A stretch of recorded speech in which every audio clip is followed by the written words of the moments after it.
पुर्खाले सिर्जेको सम्पत्ति हाम्रो कला र संस्कृति। भक्तपुर नगरपालिकाको प्रस्तुति खोपसा भक्तपुर आवाज। पुर्खाले सिर्जेको सम्पत्ति हाम्रो कला र संस्कृति। सोझलपा नमस्कार। भक्तपुर नगरपालिकाद्वारा सञ्चालित रेडियो प्रस्तुति खोपस भक्तपुर आवाजमा यहाँलाई हार्दिक अभिवादन।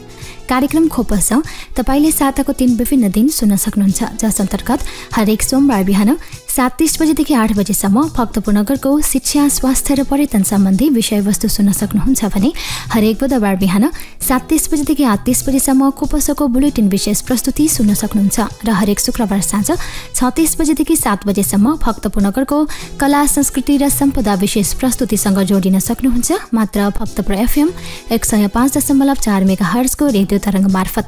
साथै देश विदेशका विभिन्न स्थानमा रहनुहुने तपाईँ श्रोताले हामीलाई www.bhaktapurfm.com.np लगइन गरेर वा युट्युब च्यानल खोपस मार्फत पनि सुनेर साथ दिन सक्नुहुन्छ। र सधैँ चाहिँ खोपसको बुधबार विशेष श्रृङ्खलाका साथमा म प्रस्तुता सन्ध्या ह्युङ्गोजु लगायत खोपस परिवार उपस्थित भइसकेका छौँ। आजको श्रृङ्खलामा खोप अस्पतालको सेवा तथा सुविधा, स्वास्थ्य बीमा व्यवस्था, जनगुनासो, घर दैलो नर्सिङ सेवा लगायतका विषयमा खोप अस्पतालका डाक्टर रत्नसुन्दर लासिवासँग अन्तरङ्ग कुराकानी गर्नेछौँ।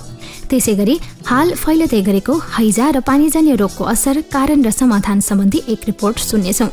साथै हैजा रोकथाम र नियन्त्रणमा ध्यान दिन आवश्यक कुराहरूप्रति सर्वसाधारणको प्रतिक्रिया आजको जनताको आवाजमा समेट्नेछौँ।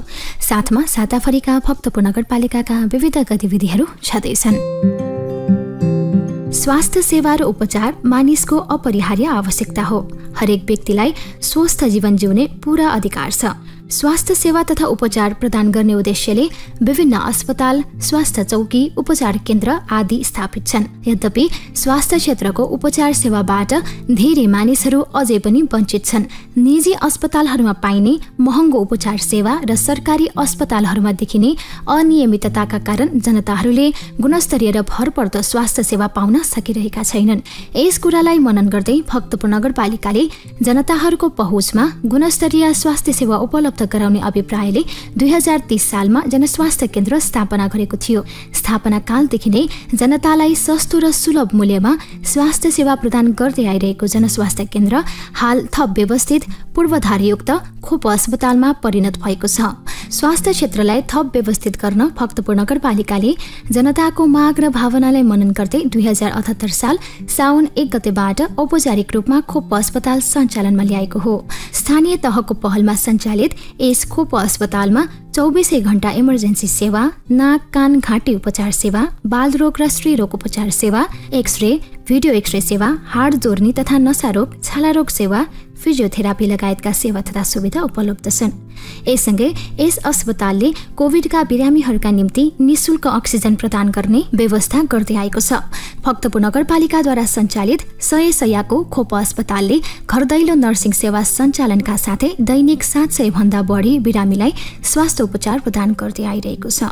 यसै सेरोफेरोमा रहेर कुराकानी गर्न आज हामी माझ हुनुहुन्छ खोप अस्पतालका डाक्टर रत्नसुन्दर लासिवा, साथमा हुनुहुन्छ सहकर्मी रविन्द्र कोशी। श्रोताबिन, भक्तपुर नगरपालिकाको रेडियो कार्यक्रम खोपस भक्तपुर आवाजको आजको विषयमा भक्तपुर नगरपालिकाद्वारा सञ्चालित खोप अस्पतालले पछिल्लो समयमा दिँदै आएका विभिन्न सेवा सुविधा र भक्तपुर नगरपालिकाद्वारा सञ्चालित विभिन्न स्वास्थ्य सेवा र घर दैलो नर्सिङका विषयमा कुराकानी गर्दैछौँ। र आजको विषयमा हामीसँग हुनुहुन्छ खोप अस्पतालका डाक्टर रत्नसुन्दर लासिवा। आउनुहोस् उहाँसँगको अन्तर्संवाद सुरु गरौँ। यहाँलाई कार्यक्रममा स्वागत छ सर। धन्यवाद। विशेषतः आजको विषयमा हामीले खोप अस्पतालले पछिल्लो समयमा दिँदै आएका विभिन्न सेवा सुविधा र केही जनताका गुनासोहरूको विषयमा अलिक छलफल गर्दैछौँ। र त्योसँगै भक्तपुर नगरपालिकाले विगत लामो समयदेखि स्वास्थ्य क्षेत्रमा गर्दै आएका खोप अस्पताल या जनस्वास्थ्य केन्द्रसँग समन्वय गर्दै आएका विभिन्न क्रियाकलापसँग पनि केन्द्रित रहनेछौँ। सुरुमा अब अहिले खोप अस्पताल हुन त भक्तपुर नगरपालिकाले लामो समयदेखि एउटा प्रतीक्षा गरिरहेको र जनताको व्यग्र प्रतीक्षा पछाडि खोप अस्पताल नामबाट सञ्चालित भइसकेको अवस्था छ। यद्यपि अस्पतालले पूर्ण रूप प्राप्त गरि नसकेको यो सङ्क्रमणकालीन भन्दा फरक नपर्ला। कस्तो छ अहिले अस्पतालले कस्तो किसिमका सेवाहरू दिइरहेछन् र जनताहरूले कस्तो सेवाहरू सुविधा पाइरहेको अब यहाँहरूलाई एउटा राम्रोसँग जानकारी गराउनु पर्ने, हाम्रो यो खोप अस्पताल भनेर 2078 सालको जेठ महिनादेखि नै सुरु भइसकेको अवस्था हो। हामी किन त्यसरी भनिरहेका छौँ भने हामीले 2073 सालमै खोप अस्पताल सञ्चालनको लागि 25 बेडको सञ्चालनको लागि स्वीकृति पाइसकेको अवस्था हो र त्यो बेलादेखि मात्र होइन, त्योभन्दा अगाडि नै हामीले 2070 सालमै 8वटा बेड राखेर इमर्जेन्सी सेवा सुरु गरिसकेको, त्यसलाई निरन्तर अगाडि बढाउँदै आएको र यो 73 सालमा हामीले 25 बेडको स्वीकृति पाएको र 78 सालको जेठ महिनामा हामीले खोप अस्पताल नामले नै अगाडि बढिसकेको अवस्था हो। त्योभन्दा अगाडि हामी जनस्वास्थ्य सेवा केन्द्र भन्थ्यौँ।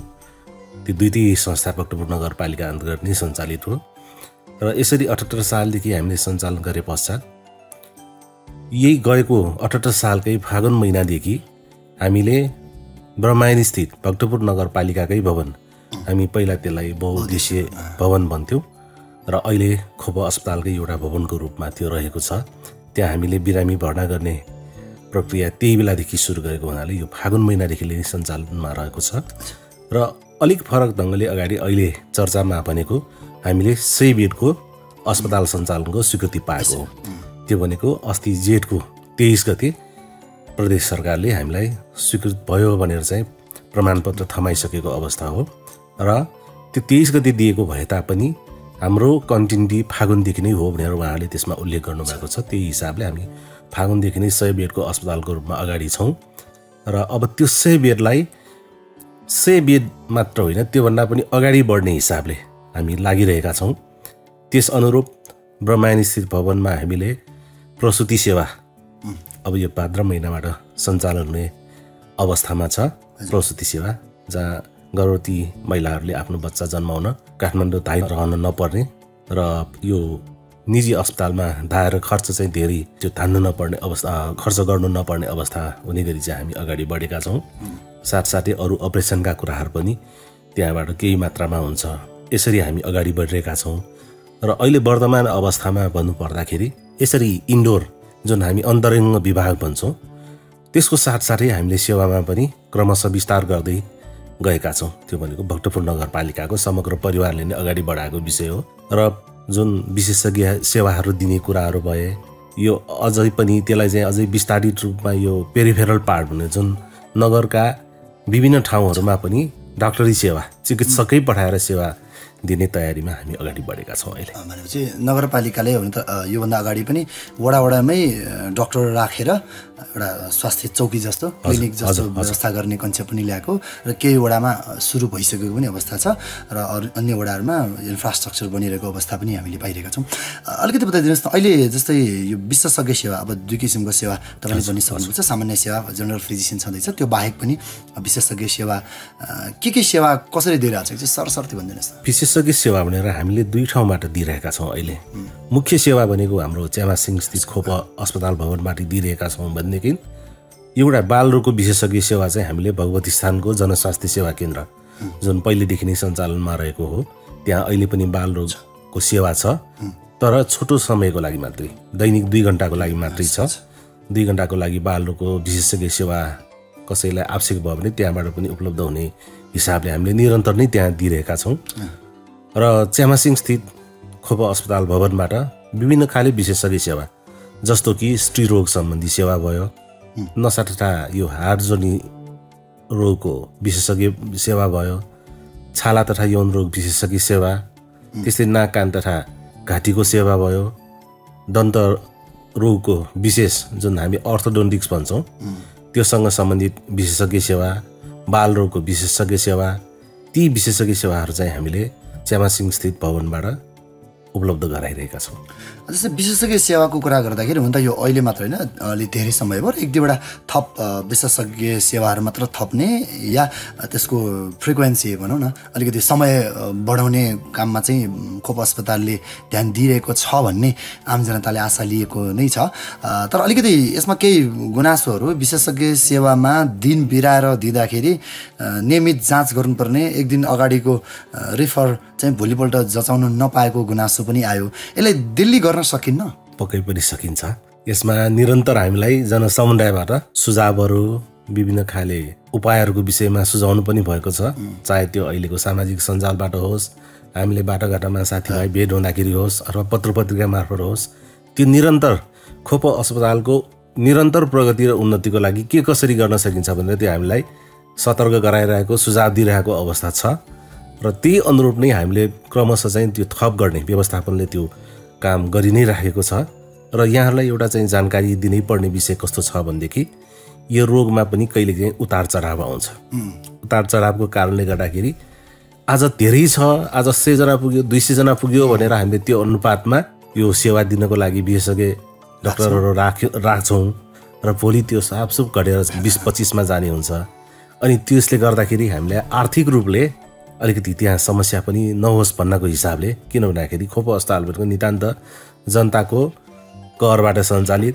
भक्तपुर नगरपालिकाको सहयोगबाट सञ्चालित भक्तपुर नगरपालिकाकै जुन श्री सम्पत्ति हो त्यसमै सञ्चालित संस्था हो सकेसम्म हाम्रो आर्थिक रूपलाई पनि अलिकति जोगाउँ सेवा त हामी दिन्छौँ त्यस्तो समस्या भयो भने हामीले कसरी म्यानेज गर्ने हो त्यो अनुसारले गरेकै छौँ र कहिलेकाहीँ डाक्टर थप गरेर पनि त्यो गरिरहेकै छौँ र त्यो हिसाबमा पनि अलिकति हेर्नुपर्ने हिसाबले मात्र अलिकति हामी अब रिजर्भमा बसेको भनौँ न अलिकति विचार गरिरहेको अवस्था हो खासमा त्यो विशेषज्ञ सेवा थप दिनलाई कुनै गाह्रो विषय पनि होइन निरन्तर भयो भने त्यो थप पनि हुँदै गइरहेको छ जस्तो अहिले पछिल्लो क्रममा हामीले स्त्रीरोग सेवा भनेर बिहान पनि सञ्चालन गरेका छौँ बिहान 7 बजेदेखि 9 बजेसम्म त्यस पश्चात हरेक दिन 11 बजेदेखि 2 बजेसम्म पनि छ अहिले ENT सेवा पनि हरेक दिन बिहान 11 बजेदेखि 2 बजेसम्म साँझ 4 बजेदेखि 6 बजेसम्म त्यसरी ENT सेवा जुन नाक कान घाँटीको सेवा छ त्यो विस्तार गरिसकेको अवस्था छ यो नसा तथा हात जोड्ने रोगसँग सम्बन्धित विशेषज्ञ सेवा पनि बिहान 7 बजेदेखि यो साँझ 5 बजेसम्म नै निरन्तर सेवा उपलब्ध भएको विषय हो यसरी क्रमशः थपिँदै गएको छ थप्दै गएका छौँ र आगामी दिनमा अझ यसलाई चाहिँ विस्तार गर्दै जाने चाहिँ अवस्थामा चाहिँ म्यानेजमेन्ट कमिटी लागिरहेको छ हुन त खोप अस्पताल भक्तपुर नगरपालिकाले सोचे अनुरूपको अस्पताल एउटा आदर्श अस्पतालको रूपमा पनि स्थापित गर्ने तयारी छ र त्यो बाहेक पनि वरिपरिका अन्य क्षेत्रबाट पनि आउने हुनाले अलिकति त्यहाँ आउने जनताहरू अलिक बढी भएको हो कि भन्ने पनि आशा गरिएको छ तर एउटा अस्पताल भनिसके पछाडि बिरामी नै आउने ठाउँ हो त्यहाँ कुनै स्वस्थ मान्छे या समृद्ध मान्छे आउने ठाउँ हुँदै होइन अझ खोप अस्पताल भन्छ जनताको अस्पतालको रूपमा पनि स्थापित गर्ने एउटा योजना भक्तपुर नगरपालिकाले लिएको छ र त्यही एउटा भिजनका साथ पनि अगाडि बढेको देखिन्छ भनेपछि आम रूपमा अलिकति कम आर्थिक क्षमता भएका व्यक्तिहरू नै बढी आउने देखिएको छ यो हिसाबले बिरामी र आर्थिक क्षमता कम भएका जनताहरू आउँदाखेरि बिरामी नै लाइन बस्नुपर्ने बाटो त अलिक बढी भयो कि भन्ने कुरा एउटा गुनासो र त्योसँगै पनि बिरामी भएर जाँदाखेरि अलिकति गाह्रो हुने या चाँडै काम होस् भन्ने अभिप्राय जसले पनि सोच्दो हो तर त्यहाँको स्वास्थ्यकर्मी र कर्मचारीहरूबाट अलिकति सहज व्यवहार भएन भन्ने गुनासो भयो मैले दुईवटा गुनासो तपाईँ मार्फत व्यक्त गर्न चाहेँ के छ अवस्था पक्कै पनि यदाकदा त्यस्तो समस्याहरू गुनासाहरू हामीले पनि सुनेकै हौँ हाम्रो अगाडि नै आएर पनि त्यस्ता गुनासाहरू पोख्नु भएको छ हाम्रा सहृदय हितैषी मित्रहरूले र त्यसमा हामीले आवश्यक कदम चालेर जसबाट त्यो समस्याहरू पैदा भएको हो त्यसको लागि चाहिँ निराकरण गर्नको लागि त्यसको उपचारको लागि हामीले काम पनि गरेका छौँ र यो जुन लाइन बस्ने विषयमा धेरै थोरै समय चाहिँ बस्नुपर्ने आवश्यकता हुन्छ र यदि कोही चाहिँ उभिन नसकिने अथवा चाहिँ अलि चर्को खालको बिरामी त्यस्तो छ भने हामीले लाइनमै नबसाइकन पनि इमर्जेन्सी वार्डमा चाहिँ उहाँहरूलाई पठाएर त्यहाँबाट उपचार गर्ने त्यसरी गरिरहेका छौँ र ओपिडीमै पनि उहाँहरू गाह्रो गरी आइरहेको अवस्थामा पनि हामीले परीक्षण पश्चात तत्कालै तपाईँ अब यहाँ धेरै उभिन मिल्दैन अथवा तपाईँ तुरुन्तै ढल्न सक्ने पनि अवस्था आउन सक्छ तपाईँ इमर्जेन्सीमा जानु होला है भनेर हामीले पठाएका छौँ जस्तो प्रेसर कम भएका बिरामी होला उच्च ज्वरो भएका बिरामीहरू होला एकदम वृद्ध आमा बुबा दम खोकीले गर्दाखेरि एकदम समस्या भएर आउनुभएका होला उहाँहरूलाई तत्कालै हामीले इमर्जेन्सीमा पठाएर त्यहाँबाट चाहिँ व्यवस्था गर्ने त्यो हिसाबले अगाडि बढिरहेका छौँ र अहिलेको सन्दर्भमा अलिकति यो खोप अस्पताललाई विश्वास गरेर धेरै चाहिँ आम जनता नै भनौँ उहाँहरू चाहिँ हाम्रोमा आइरहनु भएको छ हाम्रो उद्देश्य नै त्यही नै हो जसलाई समस्या परेको छ हाम्रो खोप अस्पतालले हामी उपचार गर्न सकौँ भन्ने नै हाम्रो मान्यता हो र त्यसरी आइरहेको अवस्थामा चाहिँ अब यसमा पनि अलिकति अब जनशक्ति थप गर्नुपर्ने हो कि भनेर हामीले यी 2-4 दिनभित्र धेरै अगाडि पनि होइन 2-4 दिनभित्रमा नै चाहिँ हामीले अब सल्लाह भइसकेर चाहिँ यो श्रावणदेखि अलिकति सहज स्थितिमा सम्पूर्ण रूपले अगाडि बढ्न नसकौँला। हाम्रो ठाउँको अभावले पनि त्यो अलिकति समस्या छ र 2-4 दिनमै अहिले भएको समस्यालाई हामी 25 देखि 30% चाहिँ घटाउन सकिने अवस्थामा हामी पुग्नेछौँ। 100% त हामी नभनौँ, ठाउँको अभावै भएको हुनाले चाहिँ अहिले चाहिँ त्यो समस्या छ। तर अहिले जुन समस्या खेप्नु परिरहेको छ त्यसमा चाहिँ हामी सहजता ल्याउँछौँ। जस्तै यो गर्दै गर्दा बिचमा एकचोटि टोकन सिस्टमको कुरा पनि आएको थियो। हजुर। अब त्यहाँ अलिक व्यवहारिक भएन या टेक्निकली प्राविधिक रूपमा सपोर्ट भएन, त्यो टोकन सिस्टम कन्टिन्यू गरिएन र अहिले पनि बाहिर अन्य अस्पतालहरूमा जाँदाखेरि गएर टोकन लियो अनि कुरेर फेरि टिकट लिन सकिने अवस्था पनि छ। यो सिस्टम हामीले लागू गर्न सक्ने अवस्था छ अहिले? त्यो टोकन सिस्टममा पनि हामीले प्र्याक्टिस गरिसकेको यहाँहरूलाई जानकारी पनि छ। त्यहाँ समस्या पनि आइपर्यो। जस्तो पढे लेखेका आमा बाबाहरूलाई त समस्या भएन, जो पढे लेखेको हुनुहुन्न उहाँहरूलाई समस्या भयो। टोकन लिएर थिङ्ग एक ठाउँ उभिरहनु भयो, आफ्नो पालो त कता हो कता, अरूले त्यहाँ अगाडि नै गएर टोकन भएकाले चाहिँ टिकट लिएर पनि जचाएर गइसकेपछि उहाँको पालो आउँछ भनेर बस्दाखेरि त्यहाँ समस्या देखियो। अनि अर्को गुनासो कहाँनिर आयो भन्दाखेरि भर्खर हामी लाइन बसेको, यो टोकन सकियो, यहाँ भित्रभित्रै पो वितरण भयो कि भने चाहिँ गुनासो आयो। त्यहाँ पनि हामीले अलिकति समस्या भयो कि भन्ने हिसाबले अब बरु लाइनमै बसौँ। लाइनमा बस्दाखेरि त्यो हिसाबले अब जस्तो विशेषज्ञ सेवाको सन्दर्भमा एकजना डाक्टरले समय निश्चित भएकोले जस्तो 2 घन्टा 4 घन्टा हुँदाखेरि उहाँले त्यो समयभित्र हेर्न भ्याउने हिसाबले 20वटा 40वटा भनेर हामी कुपन बाँड्छौँ त्यो विशेषज्ञ सेवाको। त्यो कुपन पाइसकेपछि उहाँहरूले लाइनमा बसेर टिकट बनाउने हो। त्यसरी गर्दाखेरि पहिलेको तुलनामा अलिकति सहज भएको हामीले पाएका छौँ। र त्यसमा अझै पनि जनस्तरबाट आउने गुनासो कस्तो भयो भन्दाखेरि जस्तो 4 बजे आउने डाक्टरको लागि हामी 1 घन्टा अगाडि कुपन खुला गर्छौँ, 3 बजे नै कुपन वितरण गर्छौँ। 11 बजे आउने डाक्टर साहबहरूको लागि हामी 10 बजे कुपन खुला गर्छौँ। त्यति हुँदाहुँदै पनि अब कुपन सीमित हुने भयो, 10 बजे मात्र खुला गर्छौँ भन्दै पनि 8 बजेदेखि नै लाइन बस्न आउने त्यहाँ स्थिति देखियो। 3 बजे मात्र खुला गर्छौँ भन्दै पनि 1 बजेदेखि नै लाइन बस्ने स्थिति आयो। त्यो भन्नुको मतलब जति सङ्ख्यामा चाहिँ बिरामी जाँच गर्न मिल्ने गरी कुपन वितरण गर्नुपर्ने हो त्यति हामीले गर्न सकिरहेका छैनौँ। अब त्यो अनुसारको लागि चाहिँ हामीले विशेषज्ञहरूलाई समय नै बढाउनेतिर चाहिँ हामी प्रयासमा छौँ। यो अर्थ अब यसलाई त समग्र रूपमा जनताको अस्पताल नै भन्नेतिर नै लाग्न सक्छौँ।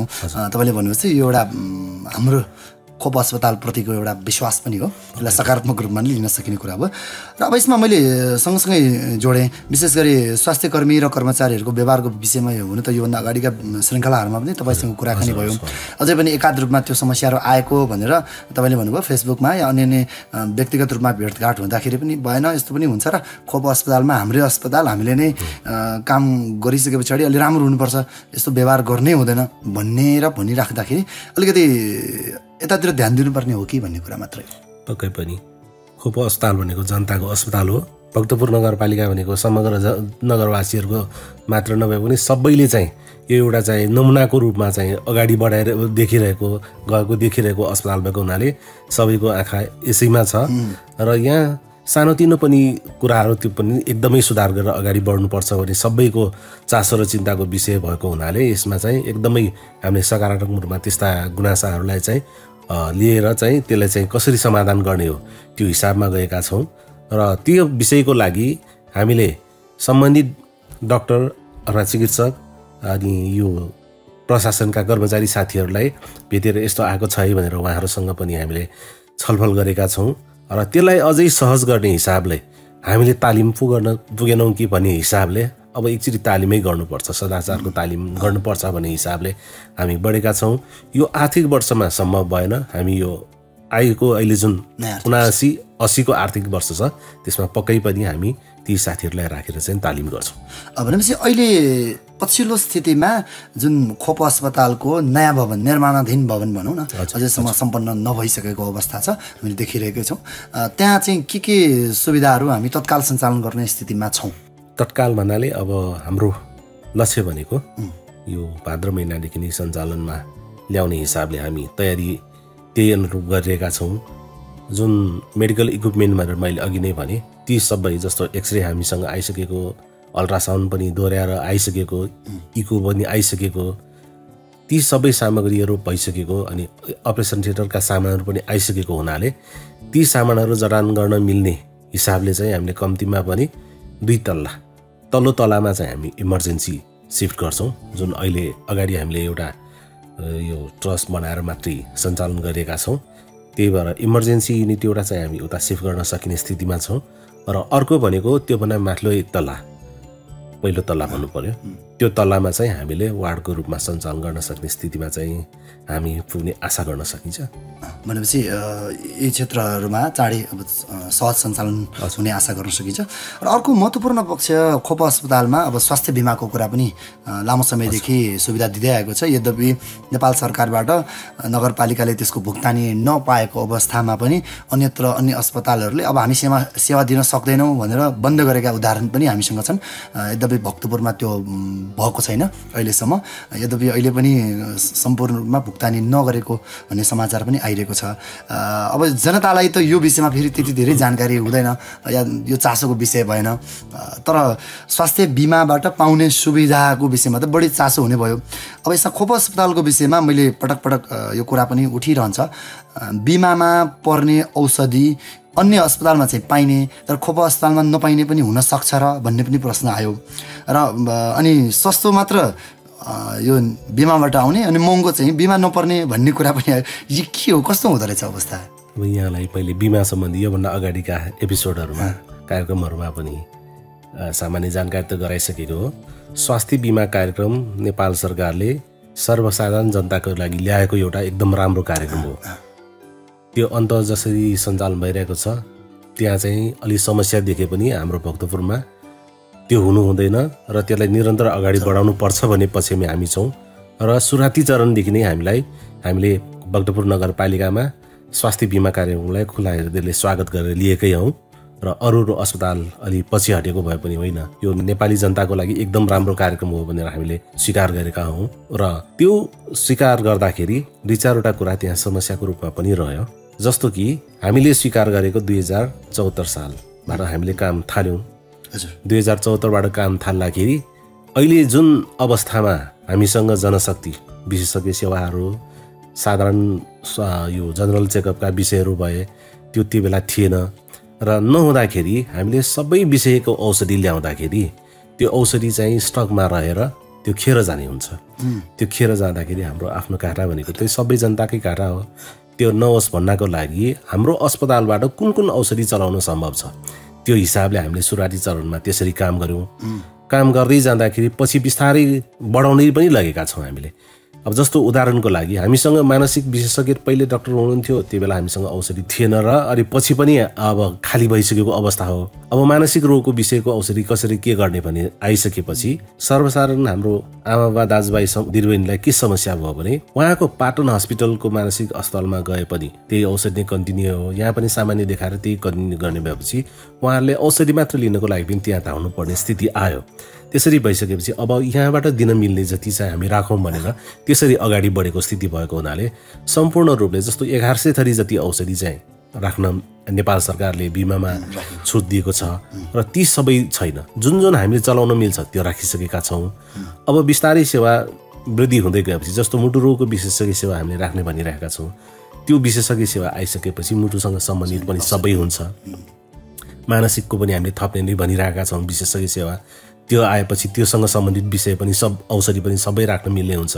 त्यस्तै हामीले इन्डोक्राइनोलोजिस्ट भनेर जस्तो अहिले भक्तपुरमा मात्र होइन नेपालभरि विश्वमै चाहिँ यो नसर्ने रोग अन्डर मधुमेह जुन हामी डायबिटिज भन्छौँ, मधुमेह अनि यो थाइरोइडको सम्बन्धी समस्या जुन गलगाँड पनि भनिन्छ नि, त्योसँग सम्बन्धित भक्तपुरमा धेरै बढ्दै गएको हुनाले इन्डोक्राइनोलोजिस्ट राख्ने भनिसकेपछि त्योसँग सम्बन्धित औषधिहरू पनि थप्दै लाने भएको हुनाले यसरी सेवा पनि दिने डाक्टर भइसकेको अवस्था, त्यो निरन्तर चल्ने अवस्थामा चाहिँ ती कुनै पनि रोक्नुपर्ने हामीलाई कुनै आवश्यकता छैन, हामी त्यो राख्छौँ।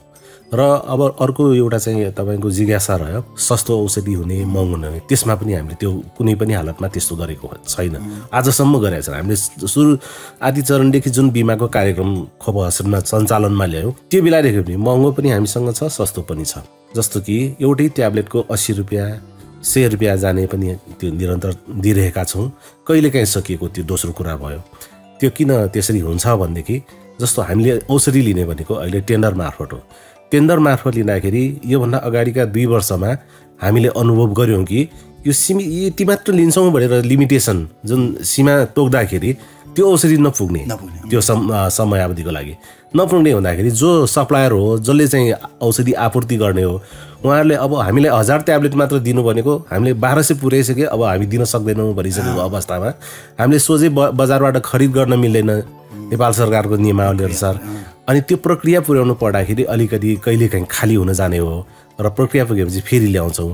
त्यही भएर त्यो महँगो चाहिँ तुरन्त सकिने सस्तो मात्र भने चाहिँ होइन, हामीसँग सस्तो पनि छ महँगो पनि छ। अनि अर्को भनेको समस्या कहिले आउँछ भन्दाखेरि जस्तो मैले अघि पनि भने बिरामीको सङ्ख्यामा उतार चढाव कहिलेकाहीँ आउँछ। योभन्दा 2 वर्ष अगाडि भक्तपुरमा मात्र होइन काठमाडौँ उपत्यकामै डेङ्गु भन्ने रोग चाहिँ एकदम महामारीको रूपमा फैलियो है। डेङ्गु आइसकेपछि हामीलाई किटको एकदमै अभाव भयो, तैपनि हामीले यताउति खोजी गरेर गरेर मिलायौँ र अलिअलि स्टक राखेको त्यो एक्सपायरीमा जाने अवस्थासम्म पनि आयो त्यो डेङ्गुको रोग सकिएपछि। अनि झाडा पखालाको लागि भनेर हामीले पोहोर साल पनि यो सलाइन पानीहरू जीवनजलहरू व्यवस्था गऱ्यौँ। पोहोर साल अब यो कोरोनालाई गर्दाखेरि एकदमै यो सरसफाइमा ध्यान दिएकोले पनि हुनसक्छ झाडा पखालाका बिरामी आएन, त्यो सबै त्यतिकै रहेको छ। यो वर्ष अलि देखिएको छ, हामीले यो वर्ष चलाइरहेका छौँ, त्यो हिसाबले हामी अगाडि बढेका छौँ। औषधि लिनेमा चाहिँ अलिकति समस्या जुन त्यो नियम कानुनहरू मान्नु पर्ने हुन्छ त्यसलाई झन्झटिलो भन्दा पनि त्यसलाई अब अझै अलिकति सुधार गरेर अगाडि बढ्ने हिसाबले हामी बढेका छौँ। अब जस्तो यो पालिको लागि हामी के गरेका छौँ भन्दाखेरि अब सीमा नटोक्ने, फलानु औषधि यति 1000 लिन्छौँ यति 100 लिन्छौँ भनेर हामी भन्दैनौँ। फलानु औषधि लिन्छौँ त्यो 2000 पनि हुनसक्छ 5000 पनि हुन्छ, आवश्यकता अनुसार हामी त्यो सङ्ख्या बढाउने हिसाबले अहिले यो पालिको टेन्डरमा त्यसरी गइरहेको हुनाले यो वर्ष हामी त्यसरी अभ्यासतिर अगाडि बढेका छौँ। श्रोताबिन, भक्तपुर नगरपालिकाको रेडियो कार्यक्रम खोप भक्तपुर आवाजको आजको विषयमा भक्तपुर नगरपालिकाद्वारा सञ्चालित खोप अस्पतालको विषयमा कुराकानी गर्दैछौँ र खोप अस्पतालले पछिल्लो क्रममा दिँदै आएको सेवा सुविधा र आगामी दिनमा खोप अस्पतालबाट हुने विस्तारित सेवाका सम्बन्धमा कुराकानी गर्दैछौँ र हामीसँग हुनुहुन्छ खोप अस्पतालका डाक्टर रत्नसुन्दर लासिवा। लगभग यो बसाइको हामी अन्तिम चरणमा आइसक्यौँ र आज हामी खोप अस्पतालको विषयमै कुराकानी बढी गऱ्यौँ र खोप अस्पतालले दिँदै आएको सेवा सुविधा र अब आगामी दिनमा थप हुने सेवा सुविधाको विषयमा कुराकानी गऱ्यौँ र अन्त्यमा खोप अस्पतालको एउटा लामो समयदेखि तपाईँ डाक्टरको रूपमा रहिआउनु भएको छ र यो कार्यक्रम सुनिरहने सम्पूर्ण श्रोतामा के भन्न चाहनुहुन्छ अन्त्यमा? सम्पूर्ण श्रोतावर्गलाई मेरो एउटै मात्र अनुरोध, हामीले सेवा दिँदाखेरि हामीले काम गर्दाखेरि कहीँ कतै त्रुटि भएको छ भने तपाईँहरूलाई मनमा लाग्ने बित्तिकै खुल्ला हृदयले चाहिँ हामीलाई चाहिँ सुझाव दिनुहोला, गुनासो पोख्नुहोला। हामीले गर्न मिल्ने, हामीले सुधार गर्नुपर्ने चिज तत्कालै हामी गर्छौँ र हामीले व्यवस्थापन समितिमा राखेर गर्नुपर्ने काम पनि त्यही अनुसार गर्छौँ, अथवा नगरपालिकाको नगर परिसरबाटै पास गराएर गर्नुपर्ने भए पनि हामी त्यो बाटोमा लाग्छौँ। र अब यहाँहरूकै सेवा र सुविधाको लागि खोप हस्पिटलले काम गरिरहेको हुँदाखेरि योभन्दा पनि अझ एक पाइला अगाडि बढेर हामी अब यो खोप अस्पतालको मुख्य भवन च्यामासिङबाट मात्र होइन, यो भगवती स्थान स्थित जुन जनस्वास्थ्य सेवा केन्द्र, यो भक्तपुर नगरपालिका वडा नम्बर 2 स्थित जुन नगर स्वास्थ्य केन्द्र भनेर बासुमाविको पुरानो भवनबाट सञ्चालन भइरहेको स्वास्थ्य केन्द्र, त्यस्तै सल्लाहकारी यो सृजनानगर नपल स्थित आधारभूत स्वास्थ्य सेवा केन्द्र छ, त्यहाँ पनि हामी चिकित्सक मार्फतै यो श्रावण महिनाबाट यो स्वास्थ्य सेवा उपलब्ध गराउँदैछौँ। र त्यसमा अझ एक कदम अगाडि बढेर भन्नु पर्दाखेरि यो बिमालाई पनि त्यहीबाट हामीले सहज गर्ने हिसाबले अगाडि बढिरहेका छौँ र साथीहरूलाई तालिम त्यही अनुसार चाहिँ सञ्चालन भइरहेको छ। र त्यसरी गर्दाखेरि यहाँहरूले सामान्य औषधि अथवा सामान्य परीक्षणको लागि यो एकदम ठुलो भिडभाडमा आउन नपर्ने अवस्था आउँछ र यहाँहरूले अहिले जुन यो भिडभाड धेरै भयो, धेरै लाइन बस्नु पर्यो भनेर गुनासोहरू यहाँहरूले राख्नुभयो, सुझावहरू यसलाई घटाउन भनेर राख्नुभयो, त्यसबाट पनि सहज हुने कुरा यहाँहरूलाई म विश्वस्त गराउन चाहन्छु। र यो मैले अझै पनि यहाँहरूसँग अनुरोध गर्छु, खोप अस्पताल नितान्त हामी सबैको हो, यो कुनै नगरपालिकाले चलाएको भए पनि एक व्यक्ति विशेषको होइन, हामी नगरवासीहरू सबैको हो। यहाँ नगरवासी मात्र होइन, नेपालभरिका जो आए पनि हामी स्वास्थ्य परीक्षण पनि गरिरहेका छौँ, गर्छौँ पनि, र विदेशबाट आए पनि गर्छौँ। कहीँ कतै नेपाली र विदेशी भनेर परीक्षणको शुल्कमा फरक पनि हामीले कहीँ कतै पाएका छौँ। तर भक्तपुरको यो जुन नगरपालिकाले सञ्चालन गरिरहेको खोप अस्पताल छ त्यहाँ शुल्कमा कुनै विभेद छैन। विदेशी आए पनि त्यही शुल्कमा हामीले काम गरिरहेका छौँ र स्वदेशी अथवा नगरवासी जहाँको आए पनि त्यही शुल्कबाट काम गरिरहेको हुनाले यही अनुसार यहाँहरूलाई म सूचना पनि फेरि पनि दिँदै यहाँहरूसँग फेरि पनि मौका मिले भेट हुने बाचाका साथ खोपसलाई पनि धन्यवाद व्यक्त गर्न चाहन्छु। हस् त, व्यस्तताका बावजुद पनि खोपसको लागि यो विशेष समय र खोप अस्पताल सम्बन्धी विशेष जानकारी दिनुभयो, त्यसको लागि धेरै धेरै धन्यवाद। कर छुटको उपयोग गर्ने सम्बन्धी भक्तपुर नगरपालिकाको सूचना। 2079 असार मसान्तभित्र सम्पत्ति कर, घर जग्गा कर बुझाएमा आवासीय घरको हकमा 75-76 सम्मको घर जग्गाको बक्यौतामा 50% छुट प्रदान गरिएको छ। आवासीय प्रयोजनको लागि बहालमा दिएको घरको हकमा 5% मात्र बहाल कर बुझाए पुग्ने गरी 2079 पुस मसान्तभित्र बुझाएमा बक्यौता सहितको बहाल करमा 50% छुट प्रदान गरिएको छ। तर 2079 असार मसान्तभित्र कर दस्तुर नबुझाएमा त्यसपछि अर्जना समेत लाग्ने हुनाले आफूले बुझाउनु पर्ने व्यवसाय कर, सफाई शुल्क, बहाल कर र सम्पत्ति तथा भूमि कर समेत उल्लेखित समयभित्र बुझाउनु हुन अनुरोध गरिन्छ। पुर्खाले सिर्जेको सम्पत्ति हाम्रो कला र संस्कृति। भक्तपुर नगरपालिकाको प्रस्तुति खोप सा भक्तपुर आवाज। कार्यक्रममा पुनः स्वागत। तपाईँ सुन्दै हुनुहुन्छ भक्तपुर नगरपालिकाद्वारा सञ्चालित रेडियो प्रस्तुति खोपसा भक्तपुर आवाज। साथमा छु म प्रस्तुता सन्ध्या हिङ्गुजु। गर्मी र वर्षायामको सुरुवातसँगै विभिन्न किसिमका रोग तथा समस्याहरूको जोखिम रहन्छ, जसमध्ये हैजा पनि एक हो। गर्मी र बर्सातको समयमा हैजाको जोखिम अझ बढी हुन्छ। हैजाको मुख्य कारण जथाभावी फालिने फोहोर र प्रदूषित पानी हो। मनसुन सक्रिय बन्दै जाँदा आउने बाढीले पानीका स्रोतहरू प्रदूषित बन्छन् र यसले हैजाको जोखिम पनि बढाउँदछ। काठमाडौँमा देखिएको हैजा यसकै उपज हो। पानीको स्रोतमा हैजाको जीवाणु मिसिन पुग्यो भने दूषित पानी र यसको प्रयोगले मानिसमा यो रोगको संक्रमण हुन्छ। हैजाका बिरामीहरूमा तारन्तार पातलो दिशा हुने र पानी जस्तै बान्ता हुने लक्षण देखिन्छ। यसले शरीरमा पानीको मात्रा कम गराउने र मांसपेशी बाउडिने समस्या उत्पन्न गराउँदछ। विश्व स्वास्थ्य संगठनको एक अध्ययन अनुसार विश्वभर हरेक वर्ष 13 देखि 40 लाख मानिसहरूमा हैजा देखिने गरेको छ, जसमध्ये 21,000 देखि 1,43,000 जनाको मृत्यु भएको पाइन्छ। समयमै उपचार नपाउँदा केही घण्टामै ज्यान जान सक्ने हैजा जस्तो सरुवा रोगबाट सामान्य सजगता अपनाई हामीले खाने खाना, खाने पानी र सरसफाइमा ध्यान दिन सक्यौं भने यसबाट सजिलै बच्न पनि सकिन्छ। यसै सन्दर्भमा हैजाको असर, कारण र समाधान सम्बन्धी जानकारी समेटेर सहकर्मी श्रीराम काशीछुवाले तयार पार्नु भएको रिपोर्ट कार्यक्रमको अबको प्रस्तुतिमा। वर्षायाम लागेपछि नेपालका विभिन्न क्षेत्रमा हैजाका बिरामीहरू वर्षेनी देखिने गर्छन्। दूषित पानी र खाद्य पदार्थको खानाले लाग्ने रोगहरू मध्येको एक हैजा रोग पनि हो। भिब्रियो कलेरा नामक ब्याक्टेरियाका कारणले यो रोग लाग्दछ। यो रोग प्राय भिब्रियो कलेरा ब्याक्टेरिया भएको दिशाको सम्पर्कमा आएको पानी तथा खानाका कारण सर्ने गर्दछ। राम्रोसँग नपाकेको खाना यो ब्याक्टेरियाको मुख्य स्रोत हो। सरसफाइको अभाव, सफा पिउने पानीको अभावले गर्दा यसको जोखिमलाई बढाउने गर्छन्। विशेष गरेर यो रोग लाग्दा शरीरमा पानीको मात्रा कम हुने र शरीर कमजोर हुँदै जाने यसको मुख्य लक्षणको रूपमा रहेको स्वास्थ्य कार्यालय भक्तपुरका कार्यालय प्रमुख कृष्ण बहादुर मिजार बताउँछन्। एकदमै कडा खालको चाहिँ झाडा पखाला हो, एकदमै कडा हुन्छ। यो झाडा पखालाले शरीरको पानी नै एकदमै बढी सोच्ने काम गर्छ, जसले गर्दाखेरि बिरामीको अवस्था ज्यादै नाजुक हुन्छ, डिहाइड्रेसन गराइदिन्छ। अनि फेरि यो पानी चौरानी जस्तो पानी चाहिँ हुन्छ, एकदमै त्यो पानी पनि खल्ल दिशा, त्यसमा कुनै पनि अन्नहरू मिसिएको हुँदैन, खानाहरू मिसिएको हुँदैन, दिशाहरू नै हुँदैन भने नि हुन्छ, पानी मात्र छेर्ने हो होइन। त्यो किसिमको लक्षणहरू हुन्छ। अनि लक्षणहरू त्यो हुँदै जाँदाखेरि शरीरको अङ्गहरू भागहरू सुक्खा हुँदै जाने होइन। अनि फेरि बान्ता पनि बढी हुने होइन, यस्तो हुन्छ। सुरुमा चाहिँ नि थोरै भएको जस्तो हुन्छ, तर त्यो चाहिँ एकदमै 2-4 दिनमै यसले चाहिँ शरीरमा भएको पानी चाहिँ घटाउने काम गर्छ, जसले गर्दाखेरि डिहाइड्रेसन हुन्छ र मान्छेहरूको मृत्यु हुने सम्भावना धेरै हुन्छ। हैजाको कारण संक्रमितलाई पीडा नहुने भए पनि यसको संक्रमण जोखिमपूर्ण हुने गरिएको चिकित्सकहरूको भनाइरहेको छ। अन्तर्राष्ट्रिय रूपमै हैजाका 10 जना बिरामी मध्ये 1 जनालाई कडा किसिमको संक्रमण हुने गरिएको तथ्याङ्क समेत प्रकाशित भएको छ। एकातिर कडा किसिमको रोग लागेका व्यक्तिले समयमै उपचार नपाएको अवस्थामा मृत्युको जोखिम हुने गरेको पाइन्छ भने अर्कोतिर उपचार अभावमा मानिसको मृत्यु हुने सम्भावना 50% रहने बताइन्छ।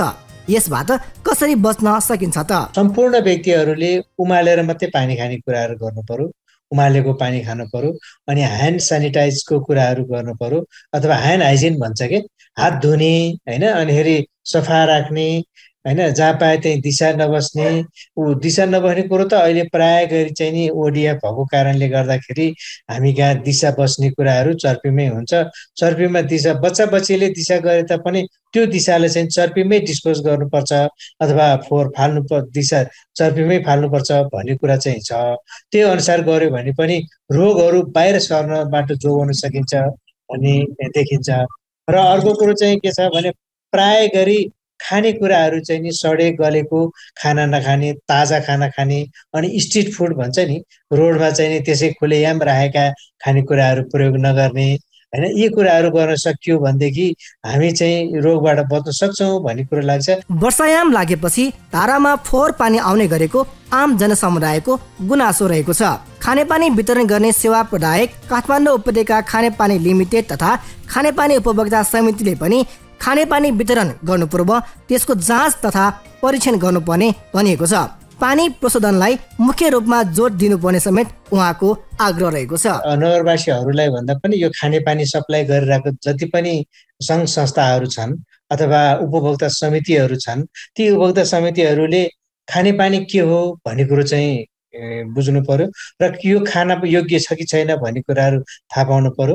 अर्को कुरो, उहाँहरूले सप्लाई गर्ने जुन पानी छ त्यो पानीलाई पनि क्लोरिन हालेर अथवा पोटासियम हालेर स्वस्थ बनाउने, सफा बनाउने होइन, सुरक्षित पानी बनाउने र सप्लाई गर्ने व्यवस्था गर्न सक्यो भनेदेखि यो लाग्नबाट अथवा दिशामा पानीमा चाहिँ दिशा मिसिएको छ भने ती पानीलाई चाहिँ ट्रिटमेन्ट गरेर पठाउने व्यवस्थाहरू गर्न सक्यो भनेदेखि नगरवासीहरू भनौँ अथवा स्थानीयवासीहरू भनौँ, जोसुकैले भए पनि बचाउन सकिने अवस्था चाहिँ रहन्छ। खानेपानीको दायित्व पनि हो र त्यो अनुसारको अनि पानीको जाँच गर्ने कुरा आफूले जुन यो उपभोक्ता समितिहरू छन् होइन, अनि खानेपानी विभाग छ, खानेपानी कार्यालयहरू छन्, उहाँहरूले र त्यो सप्लाई केयुकिएलले सप्लाई गरेको पानीको व्यवस्था चाहिँ के गर्नु पर्यो भनेदेखि सबभन्दा पहिला चाहिँ खोज्नु पर्यो र त्यो पानीको जाँच गर्नु पर्यो। जाँच गरिसकेपछि पानी वितरण गर्न योग्य छ कि छैन भन्ने कुराहरू थाहा पाउनु पर्यो।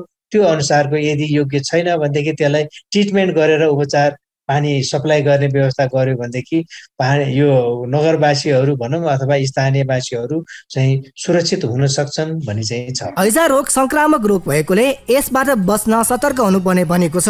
स्थानीय समुदायमा पनि हरेक स्थानीय तहले स्वास्थ्य स्वयंसेविका मार्फत यो रोगबारे प्रचार प्रसार गर्नुपर्ने उनी बताउँछन्।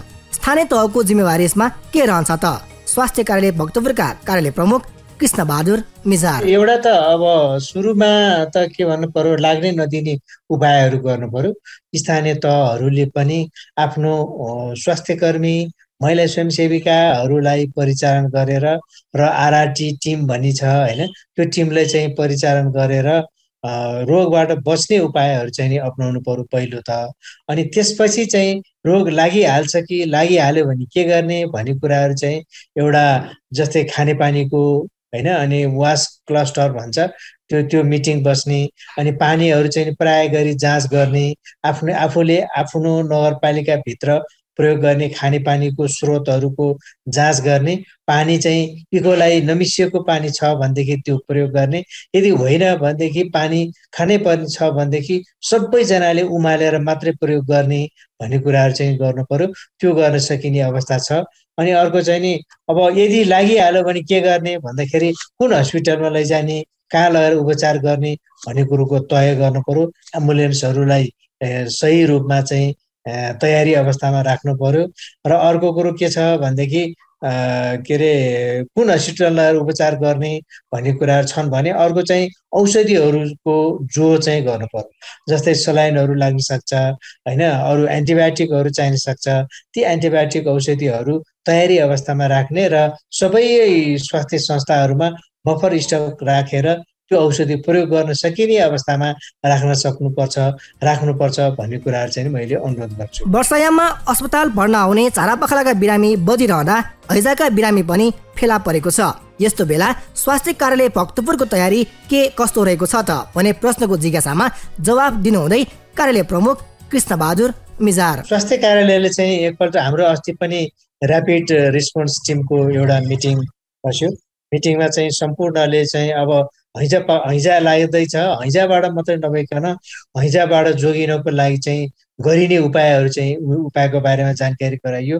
अहिले देखिन सक्ने सम्भावना के छ भने यो देखिन सक्छ, बढ्न सक्छ भन्ने कुरा चाहिँ नि डेङ्गु पनि बढ्न सक्ने सम्भावना भएको कारणले गर्दा डेङ्गुबाट बच्नको लागि पनि गरिने उपायहरू चाहिँ गर्नुपर्छ।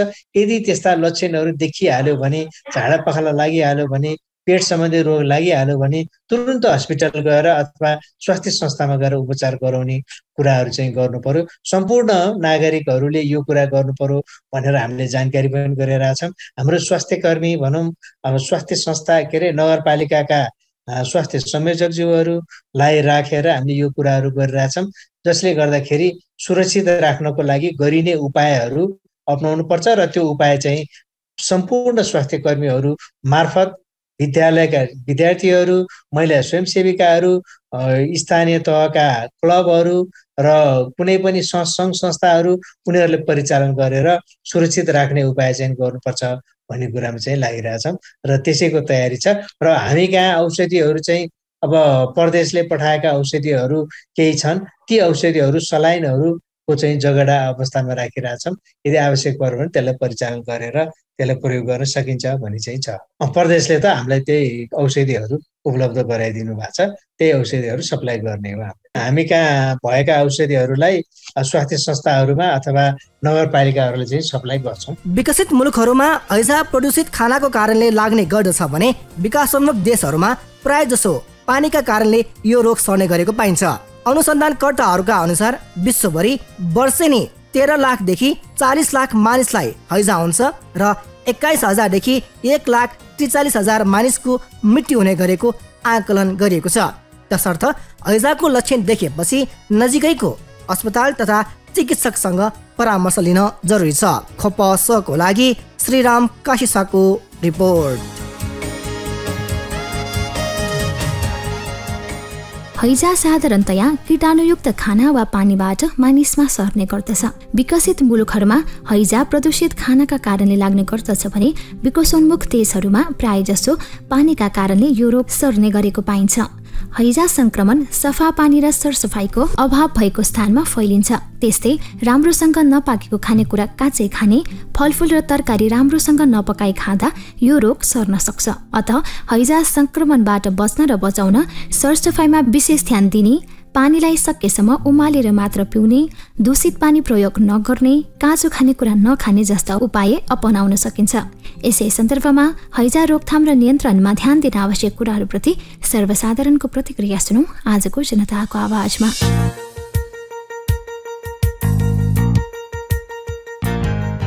अमृत थुयाजु, भक्तपुर चाङुनारायण नगरपालिका वडा नम्बर 9। विगत केही समयमा बर्खामा हैजा फैलिरहेको छ। हैजाको रोकथाम तथा नियन्त्रणको लागि चाहिँ व्यक्ति, परिवार, समुदाय अनि स्थानीय निकायको चाहिँ एकदम विशेष ठुलो योगदान रहन्छ।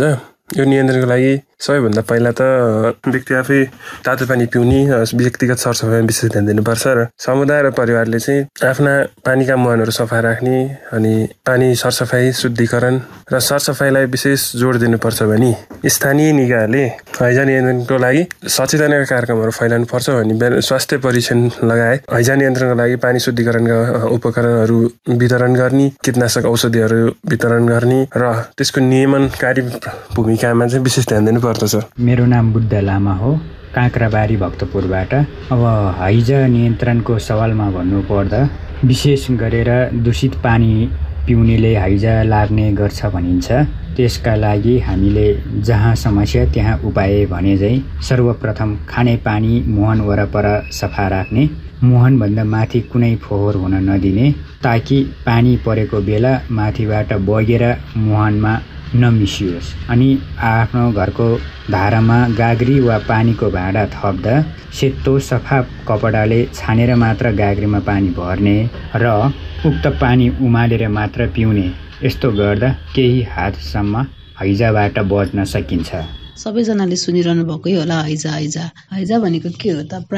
अहिले प्राय धेरैमा देखिरहेको यो एउटा रोग हो, जुन चाहिँ हैजा भनेको चाहिँ कलेरा, भाइब्रो कलेरा नामको जीवाणुको संक्रमणको कारण हुने गर्छ। अब यसको लक्षण के हो त? जस्तै यस्तो लक्षणहरू पटक पटक बान्ता आउने, पेट दुख्ने, मांसपेशीहरू भाउडिने, निरन्तर पातलो दिशा लाग्नु, पटक पटक दिशा भइराख्ने, धेरै भइराख्ने कारणले यसले गर्दाखेरि जल वियोजन पनि हुन सक्छ र इलेक्ट्रोलाइट ब्यालेन्स पनि भनिन्छ।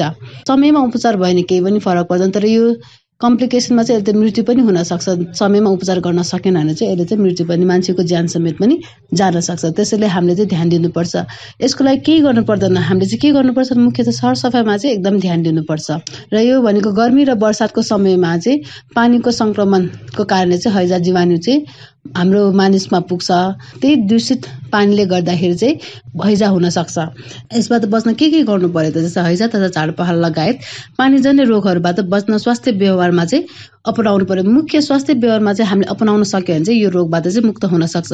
सधैँको जस्तै हामीले के गर्नु पर्यो त? सफा पानी चाहिँ उमालेर, पानी खाँदाखेरि पनि हामीले चाहिँ उमालेर खाने बानी बसाल्नु पर्यो। खाने पानीलाई चाहिँ सधैँ सफा भाँडामा चाहिँ ढाकेर राख्नु पर्यो, खुल्ला राख्नु भएन। र खानेकुरा चाहिँ राम्रोसँग पकाएर मात्र खानु पर्यो। यतिकै चाहिँ हामीले चाहिँ डाइरेक्ट बजारबाट लिएर आएको खानेकुरा चाहिँ खानु भएन। हामीले चाहिँ मजाले पखालेर चाहिँ त्यसलाई चाहिँ तातो पानीमा एकचोटि डुबाएर हुन्छ कि कसरी हुन्छ त्यो अनुसार चाहिँ हामीले खानु पर्यो। खाना बनाउन अघि र खाना पकाइसकेपछि के गर्नुपर्छ? साबुन पानीले मजाले चाहिँ हात धुनु पर्यो। साबुन पानी उपलब्ध नभएमा सेनिटाइजर प्रयोग गर्नु, तर सकिन्छ भने सक्दो सेनिटाइजर भन्दा पनि साबुन पानीले चाहिँ मजाले हात धुनु। दिसा पिसाब चर्पीमा मात्र गरौँ र बालबालिकाको दिसा पिसाबलाई पनि राम्रोसँग जापाइदे, जस्तै प्रायः जापाइदे फ्याल्ने पनि बानिन्छ मान्छेहरूको। त्यसैले बच्चाहरूको दिसा भनेको र ठुलोहरूको दिसा भनेको एउटै हो। त्यसै बच्चाहरूको दिसा पनि विसर्जन गर्दा राम्रोसँग चाहिँ गर्नुपर्ने भयो। यदि कसैलाई झाडा पखाला भइहालेमा पनि हामीले के गर्नु पर्यो त? त्यसलाई चाहिँ उपचार चाहिँ गरिहाल्नु। जस्तै हामीलाई थाहा छ पहिला नुन पानी राखेर खान्छ, त्यसको कन्सन्ट्रेसन नमिल्ने भएकोले गर्दा जीवनजल त अहिले जता पनि पाइहाल्छ। त्यही जीवनजल मुक्त जीवनजलले के काम गर्छ त भने हाम्रो शरीरमा रहेको इलेक्ट्रोलाइट्स कमी भएको हुन्छ, त्यसलाई चाहिँ त्यसले चाहिँ रिप्लेसमेन्ट गर्ने काम गरेको हुन्छ।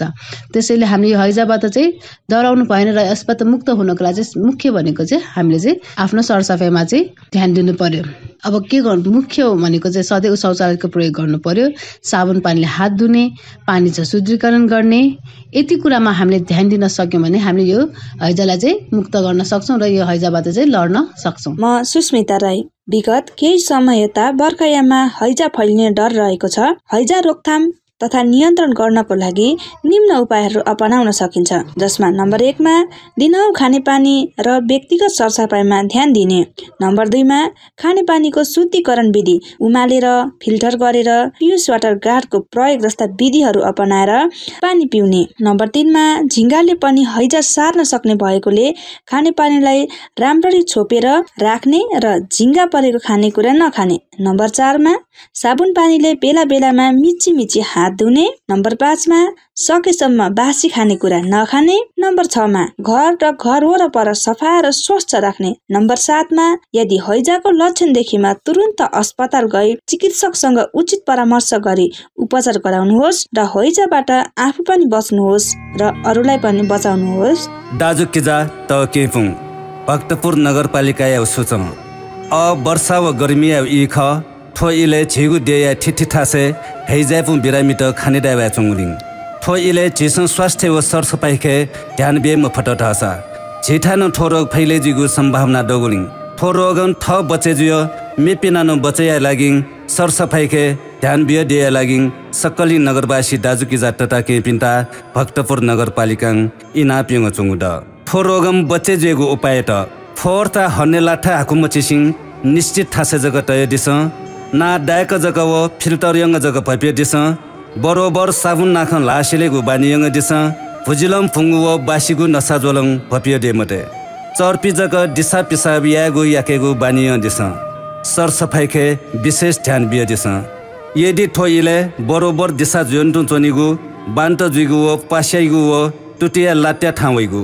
थनेगु लक्षिन्त खाने डट रसा हैजा रोग लगे जुगु जुएफ ठो रोग याता तुरन्त हे उपचार या मफट टसा बिरामी सिगु टगन सम्भावना डगुलिङ सुयाटाङ हैजा रोग या लक्षण खाने डट ठसा तुरन्त हे खोप नगरपालिका सञ्चालन यङ चुङु खोप अस्पताल स्वापुटय उपचार यङ दिए लागिङ सक्कलिन दाजुकी जात केपिन्ता इनाप यङ चुङा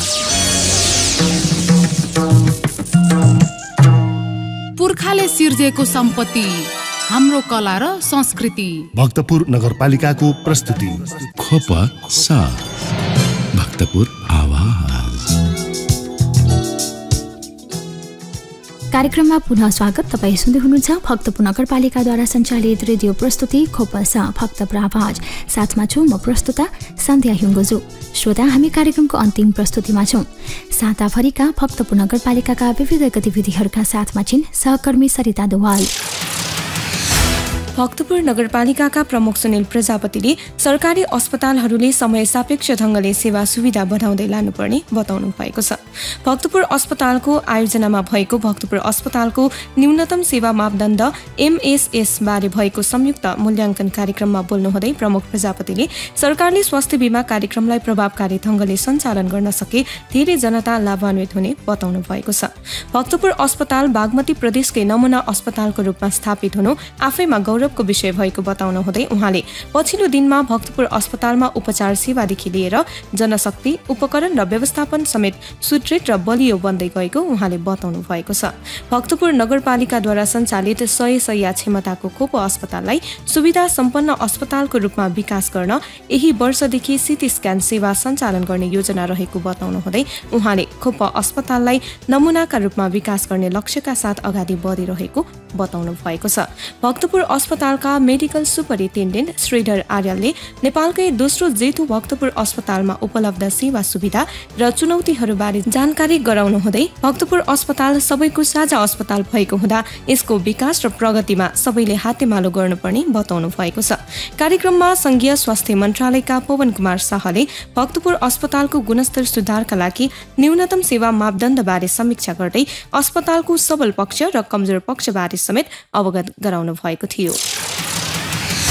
भक्तपुर नगरपालिकाका प्रमुख सुनिल प्रजापतिले मन्त्री र सांसदहरूले खल्तीबाट निकालेका योजना अनुसार काम गरेसम्म देशमा योजनाबद्ध विकास सम्भव नहुने बताउनु भएको छ। नेपाल प्रशासनिक प्रशिक्षण प्रतिष्ठानको आयोजनामा भएको 2 दिने चौथो राष्ट्रिय सम्मेलनमा संघीय व्यवस्थामा नीति योजना र सेवा प्रवाह विषयमा भएको कार्यक्रममा बोल्नुहुँदै प्रदेशले जनताको हितमा योजनाबद्ध कामलाई अगाडि बढाउन नसक्दा प्रदेशको औचित्यमाथि नै प्रश्न उठिरहेको बताउनु भएको छ। कार्यक्रममा प्रस्तुत कार्यपत्रमाथि टिप्पणी गर्नुहुँदै उहाँले विकेन्द्रीकरण र स्वायत्तताको पूर्ण कार्यान्वयन भएमा नेपालको लागि संघीयता आवश्यक नभएको विचार राख्नुहुँदै स्थानीय तह अधिकार सम्पन्न र बलियो भएमा प्रजातन्त्रको जग बलियो हुने र जनता पनि बलियो हुने धारणा राख्नु भएको छ। कार्यक्रममा प्रमुख प्रजापतिले भक्तपुर नगरपालिका शिक्षा, स्वास्थ्य, सम्पदा, पुनर्निर्माण तथा सरसफाई लगायतका क्षेत्रहरूमा गर्दै आएको अभ्यास र अनुभवबारे संक्षिप्तमा जानकारी गराउनु हुँदै संविधान र कानूनले प्रदान गरेको अधिकार क्षेत्रभित्र रही भक्तपुर नगरपालिकाले हालसम्म 48 वटा ऐन, कानून, कार्यविधिहरू निर्माण गरी कार्यान्वयन समेत गर्दै आइरहेको प्रश्न पार्नु भएको छ। छलफलमा उठेका जिज्ञासाहरूमाथि प्रश्न पार्नु हुँदै प्रमुख प्रजापतिले भक्तपुर नगरपालिकाले स्वायत्तताको अभ्यास गर्दै आफ्ना हरेक गतिविधि पारदर्शी ढङ्गले जनता समक्ष प्रस्तुत गर्दै आएको बताउनु हुँदै भक्तपुर नगरपालिकाको आफ्नै स्रोतबाट भूकम्पबाट क्षतिग्रस्त 124 वटा सम्पदा पुनर्निर्माण सम्पन्न गर्न सक्नु आफैमा गौरवको विषय बनेको बताउनु भएको छ। भक्तपुर नगरपालिकाका प्रमुख सुनिल प्रजापतिले स्वास्थ्य बीमा बोर्डका कार्यकारी निर्देशक दामोदर बसौलासँग भेटी खोप अस्पताल र स्वास्थ्य बीमा बोर्ड बीच भएको सम्झौता अनुसार खोप अस्पतालबाट बीमामा आबद्ध सेवाग्राहीहरूलाई प्रदान गर्दै आएको सेवा बापतको सुद भर्ना प्राप्त हुन बाँकी रकम निकासा गर्ने विषयमा बुधबार छलफल गर्नु भएको छ। प्रमुख प्रजापतिले हालसम्म स्वास्थ्य बीमा बोर्डबाट 6,64,38,452 र 86 80 रुपैयाँ शोध भर्ना प्राप्त गर्न बाँकी देखिएको र सो रकम निकासाका लागि आग्रह गर्नुहुँदै शोध भर्ना समयमै प्राप्त नहुँदा अस्पताललाई आर्थिक समस्या परेको बताउनु भएको छ।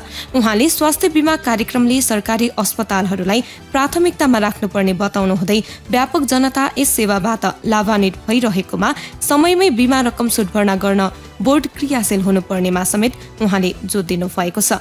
भेटमा कार्यकारी निर्देशक दामोदर बसौलाले स्वास्थ्य बीमा कार्यक्रम अन्तर्गतको पैसा भुक्तानी र बजेट निकासा समयमै नहुँदा धेरै अस्पतालहरूले स्वास्थ्य बीमा कार्यक्रम पत्र पठाएर सेवा बन्द गर्ने गरेको बताउनु हुँदै भुक्तानीको प्रक्रिया अगाडि बढिरहेको र आगामी असोजसम्ममा भुक्तानी गरिसक्ने प्रतिबद्धता समेत जनाउनु भएको छ। उहाँले बिमितको संख्या बढ्दै जाँदा समयमै भुक्तानी गर्न नसकिएको बताउनु हुँदै जनशक्ति अभावका कारण पनि भुक्तानी दिन ढिलाइ भइरहेको बताउनुभयो। नेपाल सरकार स्वास्थ्य तथा जनसंख्या मन्त्रालयका माननीय मन्त्री भवानी प्रसाद खापुङसँग भक्तपुर नगरपालिकाका प्रमुख सुनिल प्रजापतिले बुधबार मन्त्रालयमा भेट गर्नु भएको छ। भेटमा प्रमुख प्रजापतिले नवनियुक्त स्वास्थ्य मन्त्रीलाई बधाई ज्ञापन गर्नुहुँदै सफल कार्यकालको लागि समेत शुभकामना व्यक्त गर्नु भएको छ।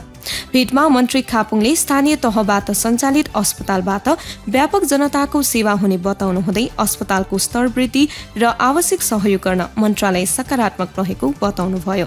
उहाँले खोप अस्पतालको स्थलगत अवलोकन गर्ने इच्छा जाहेर गर्दै भक्तपुर नगरपालिकाबाट सञ्चालित खोप अस्पतालको निरीक्षण गर्न छिटै भक्तपुर आउने समेत प्रतिबद्धता जनाउनु भएको छ। भेटका क्रममा नगर प्रमुख प्रजापतिले भक्तपुर नगरपालिकाद्वारा सञ्चालित 100 शय्या क्षमताको खोप अस्पतालबाट प्रवाहित सेवा तथा सुविधाहरूबारे अवगत गराउनु हुँदै अस्पतालले घर दैलो नर्सिङ सेवा सञ्चालनका साथै दैनिक 700 भन्दा बढी बिरामीहरूलाई स्वास्थ्य उपचार सेवा प्रदान गर्दै आइरहेको बताउनुभयो। सोही क्रममा खोप अस्पतालको लागि आवश्यक MRI machine, CT scan machine, OT light, ambulance, OT table, endoscopy लगायतका स्वास्थ्य उपकरण तथा भौतिक पूर्वाधार निर्माणका लागि आवश्यक सहजीकरण र सहयोगका लागि समेत उहाँले आग्रह गर्नुभएको छ। भेट पश्चात प्रमुख प्रजापतिले मन्त्री खापुङलाई नगरपालिकाका प्रकाशनहरू उपहारका स्वरूप प्रदान गर्नुका साथै सोही क्रममा उहाँले स्वास्थ्य मन्त्रालयका सचिव रोशन पोखरेलसँग भेटी खोप अस्पतालको स्तर उन्नति र स्तर वृद्धिको लागि समेत आवश्यक बजेट विनियोजनका लागि पनि निर्देशन दिनुभएको छ। भक्तपुर नगरपालिकाका प्रमुख सुनिल प्रजापतिले भक्तपुरको दरबार क्षेत्रमा अवस्थित सिंहद्वाखा दरबार राष्ट्रिय कला संग्रहालय रहेको लाल बैठक सहितको भवन मल्लकालीन शैलीमै पुनर्निर्माण गर्न पहल गर्नु भएको छ। प्रमुख प्रजापतिले बुधबार पुरातत्व विभागका महानिर्देशक दामोदर गौतमसँग भेटी भक्तपुर दरबार क्षेत्रमा अवस्थित विश्व सम्पदा सूचीमा सूचीकृत 55 छ्याले दरबारसँगै जोडिएको सिंहद्वाखा दरबार पुनर्निर्माण प्राप्त पुराना प्रमाणहरूको आधारमा मल्लकालीन शैलीमा नै पुनर्निर्माण कार्य तत्काल अगाडि बढाई सहयोग गर्न लिखित अनुरोध गर्नुभएको छ। उहाँले उक्त दरबारको पुनर्निर्माण हालसम्म पनि अगाडि नबढ्दा भक्तपुर दरबार क्षेत्र नै अशोभनीय र जोखिमपूर्ण देखिएको हुँदा उक्त दरबार पुनर्निर्माण कार्य छिटोभन्दा छिटो अगाडि बढाउन समेत आवश्यक भएको बताउनु भएको छ। सोही क्रममा महानिर्देशक दामोदर गौतमले सिंहद्वाखा दरबार मल्लकालीन शैलीमा नै पुनर्निर्माण गर्न युनेस्को प्रधान कार्यालय पेरिसबाट हालसम्म अनुमति प्राप्त नहुँदा उक्त पुनर्निर्माण कार्य अगाडि बढ्न नसकेको बताउनु हुँदै उक्त प्रक्रिया अघि बढाउन भक्तपुर नगरपालिका, पुरातत्व विभाग र युनेस्को बीच थप छलफलको आवश्यकता रहेको बताउनु भएको छ। सोही क्रममा भक्तपुर नगरपालिका वडा नम्बर 7 बाट चोरी भएको वीरभद्रेश्वर मन्दिर भित्रको पार्वतीको मूर्ति शीघ्र यथास्थानमा स्थापना गर्न फिर्ता पठाउन समेत उहाँले आग्रह गर्नु भएको छ। भक्तपुर नगरपालिकाले यसअघि नै फिर्ता गर्न पत्र पठाई पहल गरिसकेको थियो। श्रोता, हामी कार्यक्रमको अन्ततिर आइसकेका छौं। खोपसको आजको श्रृङ्खलामा खोप अस्पतालको सेवा तथा सुविधा, स्वास्थ्य बीमा व्यवस्था, जनगुनासो, घर दैलो नर्सिङ सेवा लगायतका विषयमा खोप अस्पतालका डाक्टर रत्नसुन्दर लासिवासँग अन्तरङ्ग कुराकानी गर्यौं। त्यसैगरी हाल फैलिँदै गरेको हैजाको असर, कारण र समाधान सम्बन्धी एक रिपोर्ट सुन्यौं। साथै हैजा रोकथाम र नियन्त्रणमा ध्यान दिन आवश्यक कुराहरूप्रति सर्वसाधारणको प्रतिक्रिया आजको जनताको आवाजमा समेट्यौं। साथमा साताभरिका भक्तपुर नगरपालिकाका विविध गतिविधिहरू पनि सुनिहाल्यौं। तपाईलाई आजको कार्यक्रम कस्तो लाग्यो? आफ्नो सल्लाह सुझाव र प्रतिक्रिया अवश्य पठाउनुहोला। प्रतिक्रिया पठाउने ठेगाना कार्यक्रम खोपा छ, भक्तपुर आवाज, भक्तपुर नगरपालिका। तपाईले आफ्नो प्रतिक्रिया फेसबुक पेज भक्तपुर नगरपालिका वा भक्तपुर म्युनिसिपालिटी मार्फत पनि पठाउन सक्नुहुन्छ। साथै भक्तपुर नगरपालिकासँग सम्बन्धित सम्पूर्ण सूचना वा जानकारी नगरपालिकाको वेबसाइट bhaktapurum.gov.in मा पनि हेर्न सक्नुहुन्छ। र थप जानकारीका लागि नगरपालिकाका प्रकाशनहरू खोपपौ र भक्तपुर मासिक पनि पढ्न सक्नुहुन्छ। कार्यक्रम अवधिभर सुनेर साथ दिनुहुने तपाईँ श्रोतालाई हार्दिक धन्यवाद। कार्यक्रम तयार पार्न सहयोग गर्नुहुने सहकर्मीहरू रविन्द्र कुशी, श्रीराम काशीछ्वा र सरिता दुवालाई विशेष आभार। कार्यक्रमका लागि आवश्यक सल्लाह र सुझाव प्रदान गर्नुहुने रविन्द्र ज्याको र दिपेन्द्र प्रजापतिलाई हार्दिक धन्यवाद र प्राविधिक सहयोगका लागि राजेश हाडा र रवि हाडालाई विशेष आभार। शुक्रबार साँझ 36 बजेदेखि 7 बजेसम्म कोपसको कला संस्कृति र सम्पदा विशेष प्रस्तुतिका साथमा उपस्थित हुने नै छौँ। तबसम्मका लागि म प्रस्तुता सन्ध्या हिङ्गुजु लगायत कोपस परिवारलाई बिदा दिनुहोस्। तपाईँको समय शुभ बितोस्। नमस्कार।